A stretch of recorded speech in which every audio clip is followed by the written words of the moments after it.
Hola, mi nombre es Nicole Cáceres Flores y voy a hablar sobre el concepto, ubicación y núcleos hipotalámicos. Hola, mi nombre es Paula Vicuña Paco y hoy les voy a hablar sobre la conexión que tiene el hipotálamo con la hipófisis y también de las hormonas y los factores liberadores. Hola, mi nombre es Alexis Sánchez Farfán y voy a hablarles sobre las funciones del hipotálamo y los trastornos. Hablaremos sobre el concepto y la ubicación del hipotálamo. Este es un órgano diminuto que se encuentra en el cerebro, se halla situado por debajo del tálamo y puede enmarcarse dentro del diencéfalo, llegando así hasta el quiasma óptico, que es el lugar donde llevan los nervios ópticos y tiene un peso aproximadamente de 4 gramos. Pese a su pequeño tamaño, el hipotálamo está conectado con todas las regiones del cerebro y recibe una información de tejidos periféricos como glándulas, órganos, tejido muscular, de estímulos externos como la ausencia y presencia de luz, los asociados al estrés, y también recibe información del sistema límbico. Esto le puede permitir actuar tanto en el sistema autónomo, sistema endocrino y sistema límbico, o también llamado cerebro emocional. Además, el hipotálamo está conectado directamente con la hipófisis, y es la comunicación de estas dos áreas la que permite que las glándulas del organismo funcionen adecuadamente. Ahora hablaremos de los límites. En cuanto a los límites del hipotálamo, tenemos los siguientes.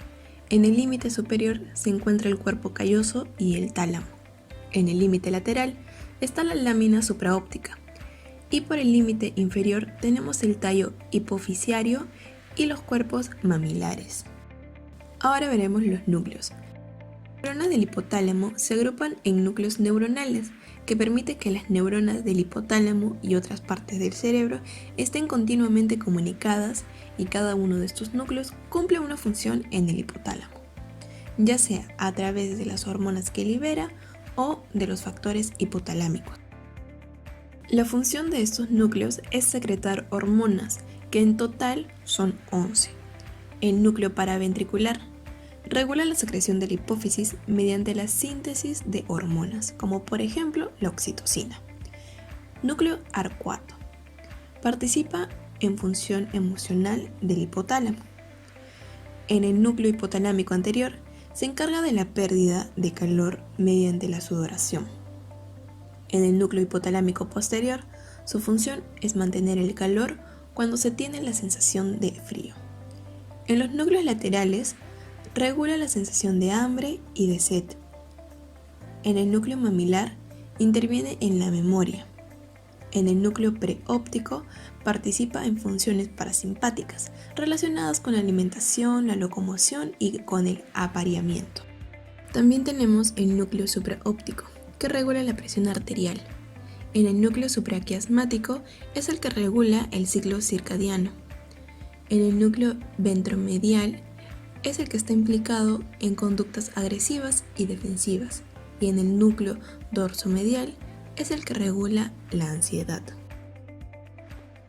Ahora hablaremos sobre las conexiones del hipotálamo con la hipófisis. Como mencionaron, la hipófisis, o también llamada glándula pituitaria, es imprescindible para que el hipotálamo pueda ejercer sus funciones sobre el sistema endocrino, ya que ella se encargará de traducir los factores hipotalámicos y extenderá las hormonas que segrega el hipotálamo por todo el cuerpo, para así generar un equilibrio. En la hipófisis se pueden distinguir dos partes fundamentales: el lóbulo anterior o adenohipófisis y el lóbulo posterior o neurohipófisis. El hipotálamo se encuentra unido a la neurohipófisis a través del tallo hipofisario, o también llamado infundíbulo. Aquí existen neuronas secretoras magnocelulares, es decir, que son células muy grandes y vienen del núcleo supraóptico y paraventricular. Como vemos, el soma o el cuerpo de estas neuronas está en el hipotálamo, pero el axón llega hasta la hipófisis. Y como mencioné anteriormente, estas células van a conectar al hipotálamo directamente con la neurohipófisis a través del infundíbulo. Esto resulta muy importante porque quiere decir que la comunicación es nerviosa a través de una sola célula. Por lo tanto, las neuronas que se van a secretar en el hipotálamo se van a liberar en la neurohipófisis. Aquí vemos que se liberan dos hormonas, la oxitocina y la vasopresina. La oxitocina se produce en el núcleo paraventricular, actúa como neurotransmisor en el cerebro, pero también provoca la secreción de leche, facilita la contracción muscular uterina durante el parto y lo más importante es que desarrolla el apego en el niño. Esta hormona se libera ante estímulos como la succión, la dilatación cervical, el orgasmo y el parto. La vasopresina, o también llamada hormona antidiurética, se produce en los núcleos supraópticos y paraventriculares. Esta hormona se va a encargar de regular el balance del agua, es decir, que va a ahorrar agua para evitar la deshidratación de nuestro cuerpo. Y también es importante para la regulación de la presión arterial. Esta hormona se va a liberar cuando se produzca una disminución o un aumento en la concentración de sustancias en el plasma y también cuando haya una disminución en la presión arterial o por náuseas, vómitos, estrés y tabaco. Estos dos últimos son la causa de hipertensión arterial porque se libera la hormona antidiurética, lo que evita que se regule el balance del agua y por lo tanto afecta nuestra presión arterial. Sin embargo, la conexión del hipotálamo con la adenohipófisis no es directa. Aquí existe otro tipo de neuronas secretoras, las cuales son mucho más cortas y son llamadas neuronas parvocelulares, que tienen el soma en el hipotálamo, pero el axón solo llega hasta el tallo hipofisario o infundíbulo. Estas neuronas, en lugar de liberar hormonas, liberan factores hipotalámicos, que serán los que estimularán o inhibirán la secreción de ciertas neuronas por la adenohipófisis. Como dijimos, las células parvocelulares son más cortas y no llegan directamente a la adenohipófisis, por lo que los factores hipotalámicos tienen que llegar por otra vía, pues esta será a través del sistema portahipofisario, que es un sistema de capilares sanguíneos que van a transportar los factores hipotalámicos a las células secretoras de la adenohipófisis desde el tallo del hipotálamo. Es decir, que esta vía va a comunicar los factores hipotalámicos a la adenohipófisis y se va a realizar a través de la sangre. Estos factores de liberación son los siguientes. El primero sería el factor liberador de la cortinotropina, que estimula la liberación de la hormona de la adrenalina, estimulando también la secreción de cortisol y hormonas sexuales. Esta se va a secretar ante estímulos como el estrés, ya sea físico o psicológico. Puede ser el dolor, el cansancio o el miedo, o también por cambios de temperatura. El segundo sería el factor liberador de tirotropina, que estimula la secreción de la prolactina y tirotropina. Esta última va a regular la producción de hormonas tiroideas. El tercero sería el factor liberador de gonadotropina, que estimula la producción y liberación de hormonas gonadotropinas. Se va a activar durante la pubertad y la adolescencia. Y deben tener una correcta secreción, ya que es crítica para la correcta función reproductiva. Durante el embarazo va a dejar de producirse. Este también coordina el ciclo menstrual y la producción de espermatozoides en los hombres. El cuarto sería el factor liberador de la hormona de crecimiento. Este se va a encargar de secretar la hormona de crecimiento y se va a secretar entre estímulos como la baja concentración de glucosa en la sangre, la alta cantidad de proteínas, la presencia elevada de estrógenos y testosterona durante la pubertad, también por el ejercicio, el estrés y el sueño. El quinto sería la somatostatina. Al contrario del factor liberador anterior, que sería el factor liberador de la hormona de crecimiento, este se va a encargar de inhibir la secreción de la hormona del crecimiento.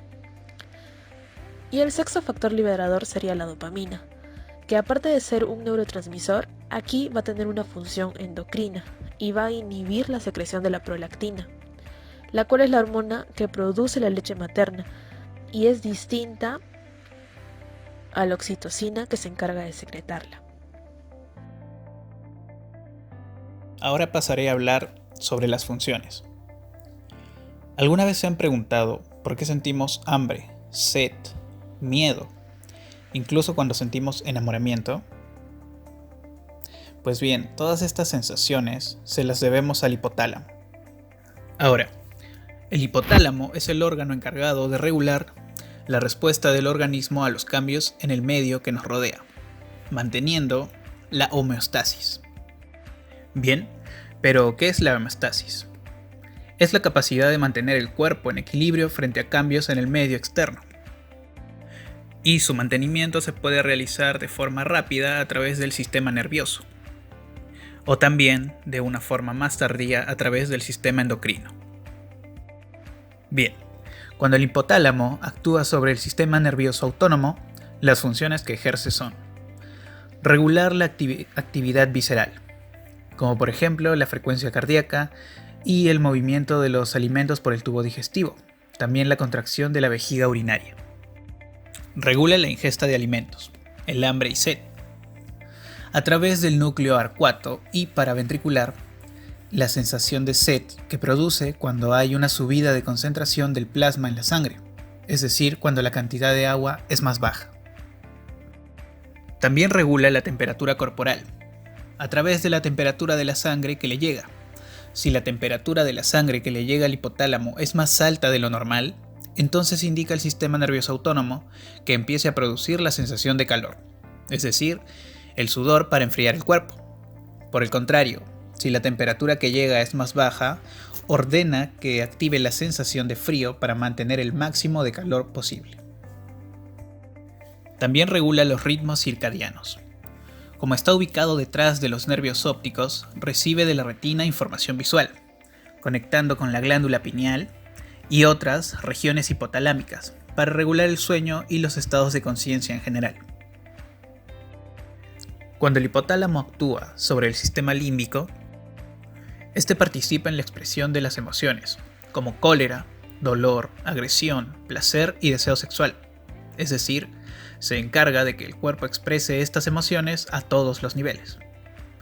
También es el responsable de que se desencadene la respuesta lucha-huida ante los estímulos estresantes.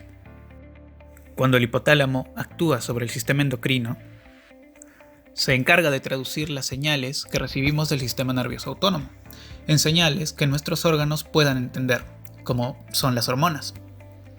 En resumen, su función es vincular al sistema nervioso con el sistema endocrino. Para esto es necesario la ayuda indispensable de la hipófisis, también llamada glándula pituitaria, que se encarga de traducir los factores hipotalámicos y extender por todo el cuerpo las hormonas que segrega el hipotálamo. Ahora se hablará de los trastornos asociados. Debido a que el hipotálamo controla muchas funciones diferentes, la enfermedad hipotalámica puede tener muchos síntomas distintos dependiendo de la causa. Bien, existen muchos diversos trastornos relacionados al hipotálamo, tales como la obesidad, que es la alteración más clara en este sistema hipotálamo hipofisario. Este se relaciona con la hormona de crecimiento, GH. En la obesidad hay una disminución de esta hormona. También está la diabetes insípida, que es un trastorno anormal que provoca un desequilibrio de líquidos en el cuerpo. Ahora, ¿a qué se debe esto? Es que la hormona vasopresina ha sufrido una alteración, por lo cual no puede controlar qué tan rápido o lento se excretan estos líquidos. Hipotermia e hipertermia. El sistema regulador central se encuentra en el hipotálamo, en el que hay dos regiones, posterior y anterior, que asumen las funciones de producción y pérdida de calor respectivamente. Ahora, un desequilibrio en esta zona puede provocar hipotermia o hipertermia. Bien, narcolepsia e insomnio. La narcolepsia o epilepsia de sueño se define como una enfermedad neurológica caracterizada por excesiva somnolencia diurna, aparece generalmente en la región hipotalámica posterior, mientras que las lesiones en el hipotálamo anterior ocasionan el insomnio, que viene a ser la falta normal del sueño. Las alteraciones de memoria, el envejecimiento y las lesiones cerebrales focales o difusas, y dentro de ellas las enfermedades neurodegenerativas cerebrales, provocan alteraciones de las capacidades cognitivas.